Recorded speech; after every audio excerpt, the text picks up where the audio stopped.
കുട്ടീസ്. അപ്പോൾ നമ്മുടെ ഇന്നത്തെ വീഡിയോ എന്താണെന്ന് വെച്ച് കഴിഞ്ഞാൽ ഞാൻ കഴിഞ്ഞൊരു വീഡിയോയിൽ പറഞ്ഞിട്ടുണ്ടായിരുന്നു, ഇതിൽ കാണുന്ന ഈ സ്റ്റിക്കേഴ്സൊക്കെ ഞാൻ ഉണ്ടാക്കിയതാണ്. അപ്പോൾ ഈ ഒരു സ്റ്റിക്കേഴ്സ് ഉണ്ടാക്കുന്ന വീഡിയോ ഞാൻ ഈ അടുത്ത് തന്നെ അപ്ലോഡ് ചെയ്യുന്നു. അതാണ് ഇന്നത്തെ നമ്മുടെ വീഡിയോ. ഇതിനായിട്ട് നമുക്ക് ആവശ്യമുള്ളത് ഒരു സെലോ ടാപ്പ്, പിന്നെ കുറച്ച് പേപ്പർ കട്ടിങ്സും ആണ്. ഇതൊക്കെ ഞാൻ ബുക്കിൽ നിന്ന് കട്ട് ചെയ്തെടുത്ത പേപ്പർ കട്ടിങ്സ് ആണ് കേട്ടോ. പിന്നെ കുറേയൊക്കെ എൻ്റെ കയ്യിലുണ്ടായിരുന്നു. അപ്പോൾ ഇതെങ്ങനെ ഉണ്ടാക്കുകയെന്ന് വെച്ചാൽ ഫസ്റ്റ് നമ്മൾ സെലോ ടാപ്പ് എടുക്കുക. സെലോ ടാപ്പ് എടുത്തിട്ട് നമുക്ക് അതിൽ നിന്ന് കുറച്ച് പീസ് വേണം. എന്നിട്ട് നമുക്ക് ആ ഒരു പേപ്പർ എത്ര ഉണ്ടോ അത്രയ്ക്കും ഒരു വലിയ പീസ് തന്നെ നമുക്ക് എടുക്കാം കേട്ടോ. അതിനുശേഷം നമ്മൾ ആ ഒട്ടുന്ന ഭാഗം മുന്നോട്ടാക്കി വെച്ചിട്ട് ടൈൽസിൽ ഇതിങ്ങനെ മടക്കി ഒട്ടിച്ച് കൊടുക്കുക. അതിനുശേഷം നമ്മുടെ കയ്യിലുള്ള പേപ്പർ കട്ടിങ്സിൽ ഫോർ എക്സാമ്പിൾ ഞാനിത് ഈ ഒരു ഗേളിൻ്റെ പിക്ചർ ഇത് ഇങ്ങനെ മറച്ച് പിടിച്ചിട്ട് അവിടെ ഒട്ടിക്കുകയാണ് ചെയ്യേണ്ടത്. ആ ഒട്ടുന്ന ഭാഗത്താട്ടോ ഈ ഒരു സംഭവം ഒട്ടിക്കേണ്ടത്. അതേപോലെ ഞാൻ എല്ലാം ഇവിടെ ഒട്ടിച്ചെടുത്തിട്ടുണ്ട് കേട്ടോ. അപ്പോൾ ഇതാണ് ഒട്ടയില്ലാത്തൊരു ഭാഗം. നമ്മൾ ആ ഒട്ടയുള്ള ഭാഗം നന്നായിട്ട് തറയിൽ ഒട്ടിച്ച് വെച്ചതിന് ശേഷം നല്ലോണം അതിൻ്റെ മുകളിൽ സ്ക്രബ് ചെയ്യുക. നല്ല ചൂടാകുന്ന വരെ നമ്മൾ നന്നായിട്ട് സ്ക്രബ് ചെയ്തുകൊണ്ടേ ഇരിക്കുക. നല്ലോണം ഒന്ന് ഒട്ടണം കേട്ടോ അതിൻ്റെ മുകളിൽ, അതിന് വേണ്ടിയിട്ടാണ്.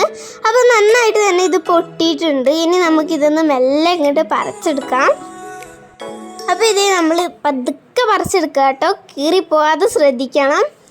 അതിനുശേഷം ഇത് നമ്മൾ ഒരു പ്ലേറ്റ് എടുക്കുന്നുണ്ട്. അതിൽ നമ്മൾ കുറച്ച് വെള്ളവും കൂടെ ഒഴിച്ചു കൊടുക്കുന്നുണ്ട് കേട്ടോ. അപ്പോൾ ധൃതി പിടിച്ച് ഒഴിക്കേണ്ട, എൻ്റെ പോലെ ചിന്തി പോകും.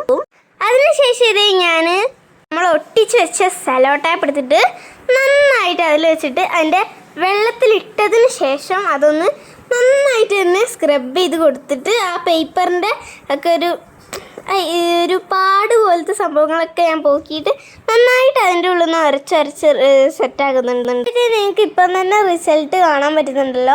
അപ്പം നിങ്ങളിത് ധൃതി പിടിച്ച് നമ്മുടെ നഖമൊന്നും വെച്ച് ഉരച്ച് കളയരുത് കേട്ടോ. അപ്പം പിന്നെ ഇത് ഒരു തുമ്പും വാലും ഇല്ലാതെ ആവും. കൂടുതൽ നമ്മുടെ വിരലിൻ്റെ സ്കിന്ന് ഉപയോഗിച്ച് തന്നെ ഇങ്ങനെ ചെയ്ത് കൊടുക്കുക. നമ്മുടെ നഖമൊക്കെ വെച്ച് ചെയ്യുകയാണെങ്കിൽ ചെറിയ ചെറിയ സ്ക്രാച്ചുകളും വരകളും അതിൽ വരും. അപ്പോൾ ഒന്ന് കറക്റ്റായിട്ട് നമുക്ക് കിട്ടില്ല. ഞാൻ അതേപോലെ ഒന്ന് ചെയ്ത് നോക്കിയിട്ടുണ്ടായിരുന്നു, അപ്പം എനിക്ക് സക്സസ്ഫുൾ ആയില്ല. അപ്പോൾ അത് ശ്രദ്ധിക്കുക. അപ്പോൾ നമുക്ക് ഇതെല്ലാം അതേപോലെ ഒന്ന് ചെയ്തെടുത്ത് വരാം കേട്ടോ. അപ്പോൾ ഇത് നമ്മളെല്ലാം അതേപോലെ തന്നെ നന്നായിട്ട് ചെയ്തെടുത്തിട്ടുണ്ട് കണ്ടോ. ഇപ്പം നല്ല ഭംഗിയുണ്ട്. ഇത് നമ്മുടെ നഖം കൊണ്ട് ചേരേണ്ടതാണെങ്കിൽ എന്തായാലും പണി വാളും കേട്ടോ. അതിനുശേഷം നമ്മൾ ആ ഒട്ടുന്ന ഭാഗം നന്നായിട്ട് തന്നെ ഒരു ടവൽ ഉപയോഗിച്ച് തുടച്ചു കൊടുക്കുക കേട്ടോ. ഞാനിപ്പോൾ ഈ ഒരു ടവൽ ഉപയോഗിച്ചിട്ടാണ് തുടച്ചു കൊടുക്കുന്നത്.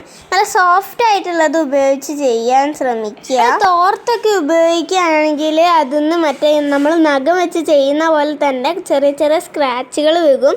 നന്നായിട്ട് തുടച്ചെടുത്ത് കഴിഞ്ഞാൽ കണ്ടോ നന്നായിട്ട് തന്നെ ഇപ്പോൾ ഒട്ടുന്നുണ്ട്. ഇനി നമുക്ക് ഇതിൻ്റെ സെൻറ്ററിലൊക്കെ കട്ട് ചെയ്തിട്ട് നമുക്ക് ഇതൊന്ന് ഇഷ്ടമുള്ള സ്റ്റിക്കേഴ്സ് നമുക്ക് ബുക്കിലൊക്കെ ഒട്ടിക്കാവുന്നതാണ്. അപ്പം എല്ലാവർക്കും എൻ്റെ ഈ ഒരു വീഡിയോ ഇഷ്ടപ്പെടുന്നു വിചാരിക്കുന്നു. ഇഷ്ടപ്പെട്ടെങ്കിൽ തീർച്ചയായും ലൈക്ക് ചെയ്യാനും ഷെയർ ചെയ്യാനും സബ്സ്ക്രൈബ് ചെയ്യാനും മറക്കരുത്. അടുത്തുള്ള ഓൾ ഓപ്ഷനോട് ക്ലിക്ക് ചെയ്യുകയാണെങ്കിൽ ഞാൻ ഇടുന്ന വീഡിയോസിൻ്റെ ഒക്കെ നോട്ടിഫിക്കേഷൻ നിങ്ങൾക്ക് ലഭിക്കുന്നതായിരിക്കും. അപ്പം